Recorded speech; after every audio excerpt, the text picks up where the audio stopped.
Contradiction number 16. Anti-immigration equals fear of locals. There is a growing movement which has been labelled the far right, which is, at best, not wholly in favour of open immigration, and at worst is openly hostile towards immigration and even immigrants themselves. This has formed a central part of the far-right rhetoric and even contributed to the victories of Brexit and the election of Donald Trump in 2016. The recalcitrant view has been that such sentiments are fundamentally racist and xenophobic. However, when you consider the arguments closely, you will notice a subtle difference between being against immigration and being against immigrants. Many who openly justify their anti-immigration views, whether in the public debate or to the ordinary man or woman on the street, they aren't necessarily against immigrants themselves. At least when they try to articulate themselves and even go about living their lives, their treatment of migrants and people from minority cultures is not anything less than civil. And many times, even good. I'm thinking about Britain, obviously, that's what I'm exposed to. I know people who hold these views, being hostile to free immigration.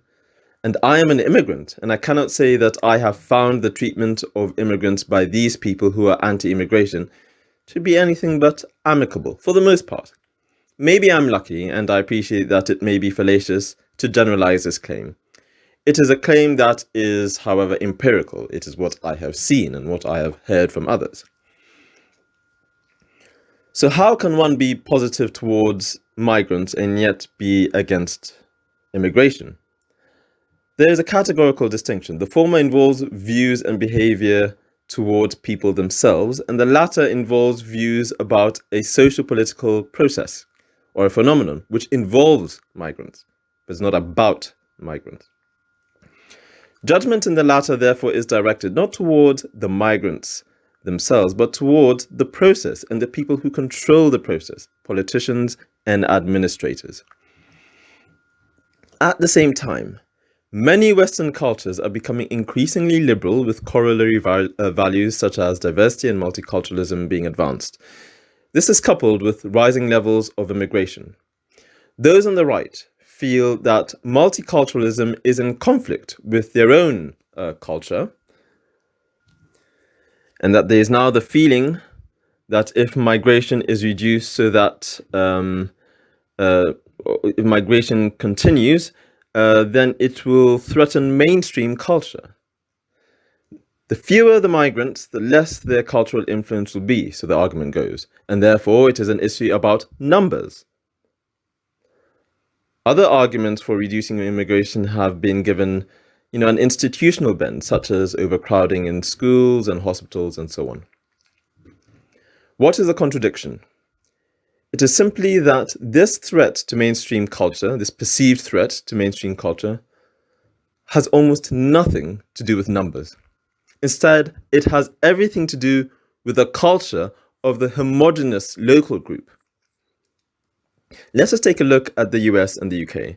According to the CIA, out of the 104 countries in the world that do not have negative net migration in 2016, the UK is ranked 40th with 2.4 net migrants per 1,000 of the population, and the US ranked 32 with 3.9 net migrants per 1,000 of the population.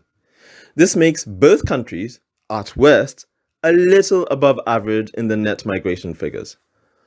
Out of all the other countries above the UK, 18 are European, with Luxembourg being the only European country that makes the top 10. Now here's the surprising thing. Many of the countries at the top of the list do not have liberal cultures which advocate diversity. Look at the Middle Eastern countries.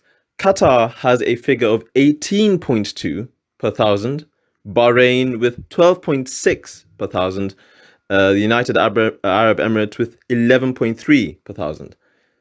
In such countries, migrants actually comprise the majority of the population. Where is the far right there? The reason why the home culture does not feel threatened in these countries is because the gatekeepers of that society ensure that the home culture and its rules and norms prevail. No amount of immigration is a threat to it. Contrast this to places like the UK, where net migration is about the global average. Okay, the threat that is felt by the sympathizers of the far right does not come from the migrants and their culture as such, but from within.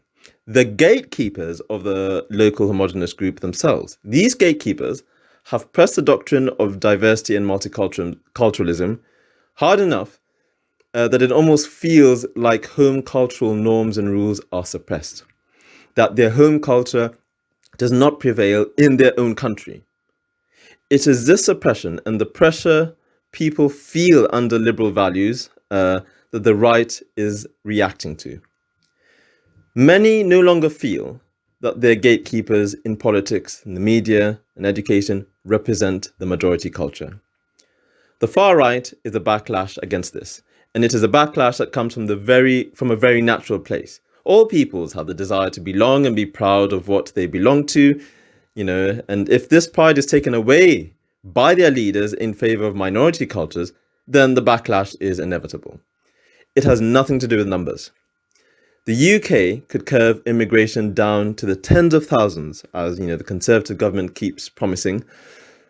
But if the prominence of the majority culture is not restored, it will do little to the sense of threat felt by many. I make the hypothesis: if the home culture were to prevail and be celebrated in countries like the UK, and the number of immigrants doubled, the far right would decline. The issue of migration is therefore intrinsically linked not to numbers, but to values, especially liberal values. Liberals accuse the right of being racist and xenophobic for wanting to curb immigration.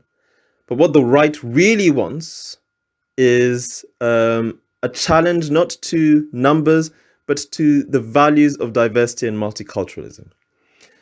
The liberals themselves need to see that what is being challenged is not the immigrants as such, but their own values. It is a battle from within a country about outsiders, about foreigners. The contradiction is to see immigration as an issue about foreigners when it is really an internal conflict of values. Lastly, as the Middle Eastern countries have shown, being anti-liberal does not mean hostility towards foreigners. If the right assimilation policies are implemented and the home culture maintains its, prominence, I don't think there would be much of an issue at all.